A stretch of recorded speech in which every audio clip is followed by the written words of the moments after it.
Hey there, you, whoever's watching. My name is Kaun, and I am a freelance digital designer.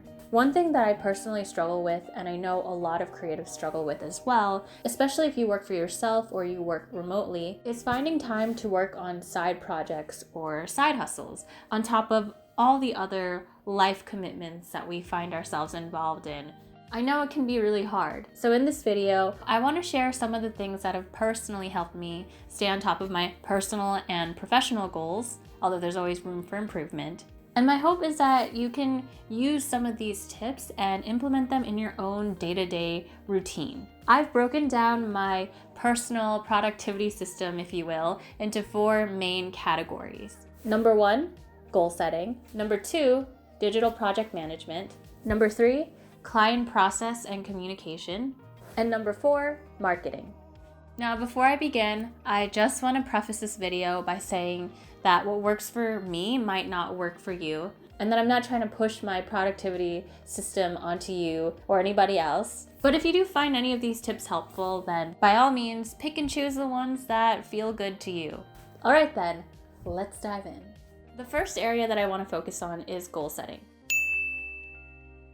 I know everyone approaches goal setting a bit differently, but I like to break everything down from big to small, going from yearly to quarterly to monthly and so on and so forth. So at the beginning of every calendar year, I start off by doing a brain dump of all of my goals and potential projects that I want to work on. And I don't limit myself. I literally just write down everything, even like small things that I probably won't get to and probably won't even want to finish by like month 1, but I just write everything down as an exercise to like get everything out of my head and onto paper. And then from there, once I have like a master list of all the goals and projects that I want to accomplish in that year, I start setting my quarterly goals. I like to choose a maximum of 3 to 4 goals or projects to work on per quarter.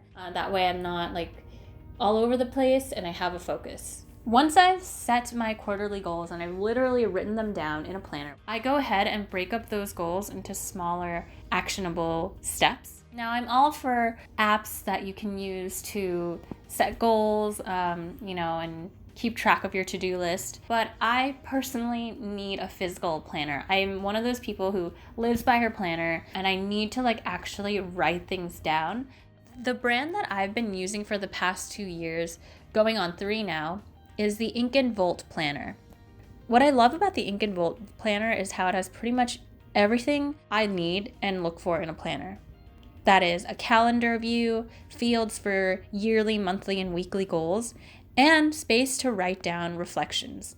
In fact, this planner comes with journaling prompts every few pages, so you have enough space to write down your thoughts.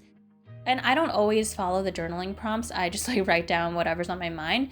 But there are times when actually like I'll answer the weekly question that's already printed in the planner. Now, while I highly recommend this planner, it does cost a pretty penny. And by pretty penny, I mean $50, including shipping. $50 is pretty ridiculous for a planner if you ask me. But again, I'm willing to make the investment. One aspect of goal setting that has become essential for me is having an accountability partner. Some of the things my friend/accountability partner and I do include weekly calls, aka virtual co-working sessions, check-ins and goal sharing on Slack. That's right, we have a private Slack channel where we share our quarterly, monthly, and weekly goals and our intentions.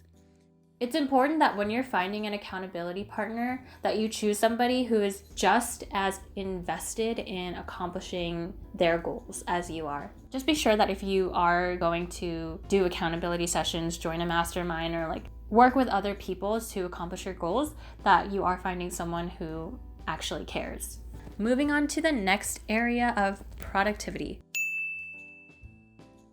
As I mentioned in the beginning of the video, I am a freelance digital designer. I design everything from websites to marketing assets to video content. And while I'm essentially paid to be creative, I'm not always allowed to do that on my own terms, especially if I enter a project and I'm given a set of brand guidelines that I need to follow and I don't really have much creative control. That's why I always have at least one side project going on, mainly because I always need an outlet where I can be freely creative, and I highly encourage everyone to have like a passion project or a side project that they're working on at all times, because it's fun and it allows you to always keep the creative juices flowing. Anyway, here are some of the digital PM tools that I use.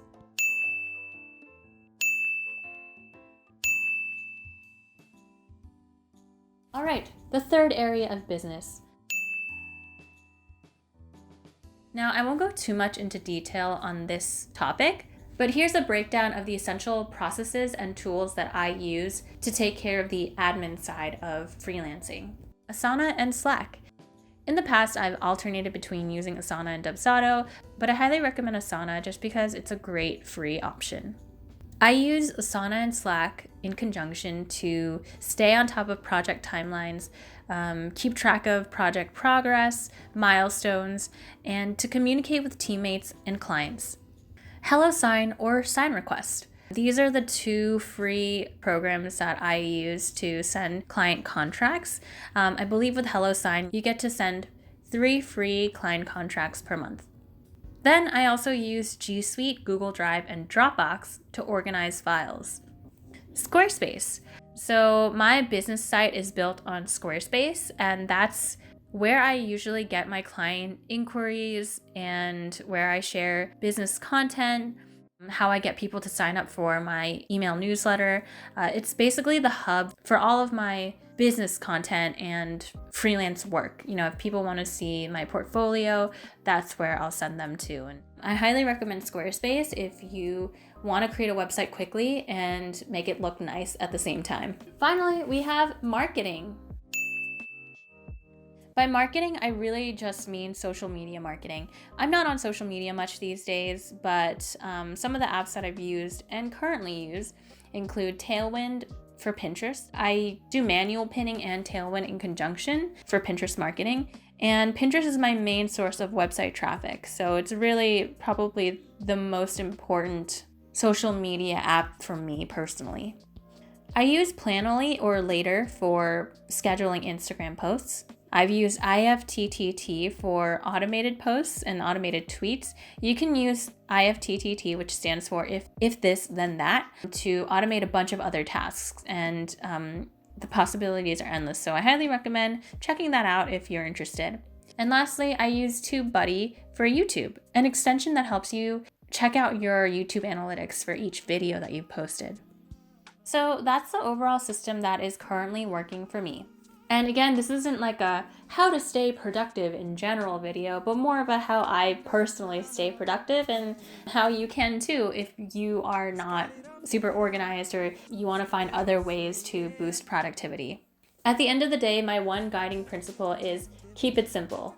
That's really what it boils down to. And I know like some of the things that I've shared might not sound very simple, but this is just what works for me. And if you want to simplify even further, then more power to you. At the end of the day, it doesn't really matter how many tools or what tools you use to stay productive, but it's all about figuring out what's essential for your progress and what you personally need for your business or your side hustle. And once you lock that down and figure out like what exactly works for you, and just, focus on that and don't let anything else distract you.